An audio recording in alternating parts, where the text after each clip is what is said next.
Bonjour à toutes et à tous, je m'appelle Jasmine Abila Diponegoro et je suis étudiante de la langue et littérature française à l'université Gadjah Mada. Mon numéro d'étudiante est 21 47 45 69 SA 20 82 et 2. Ici, je voudrais vous présenter le résumé de mon mémoire intitulé Le mythe des victimes de la traite transatlantique dans le roman La saison de l'ombre par Leonora Miano. Ce mémoire est fait avec la direction de Madame Dr. Arifah Arumchandra Hayuningsi, SSMA.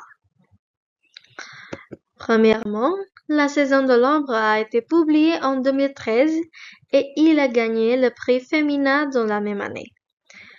Miano, comme l'autrice de ce roman, aborde le processus par lequel la société tribale de Mulongo appréhende l'événement de la traite transatlantique.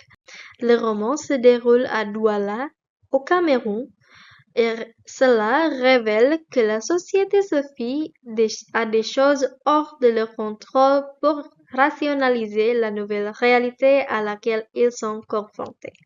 Sur la base du contenu de l'histoire, le roman La saison de l'ombre montre les impacts de l'esclavage et notre recherche se concentre sur son élément mythique.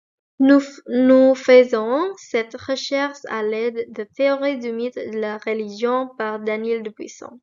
Selon Dubuisson, il faut analyser le mythe comme la culture des communautés.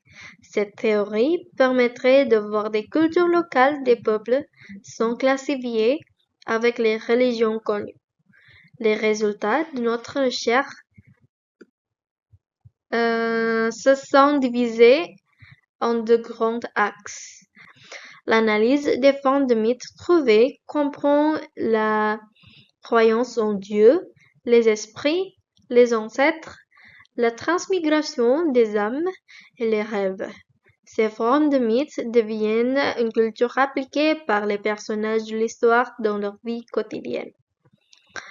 Quant à la valorisation des mythes dans la traite transatlantique, elle se manifeste par l'application des mythes du cycle de vie et le mythe des apparitions. Voici la conclusion. Et en bref, les deux grands axes révèlent des impacts réellement observés dans les événements de colonisation, en particulier dans la traite transatlantique, et ces impacts réellement observés deviennent une motivation pour enquêter davantage sur l'histoire de l'esclavage et son influence spécifique, ce qui pourra être poursuivi pour compléter cette recherche. Voilà ce que je vous explique. Je vous remercie pour votre attention. Au revoir.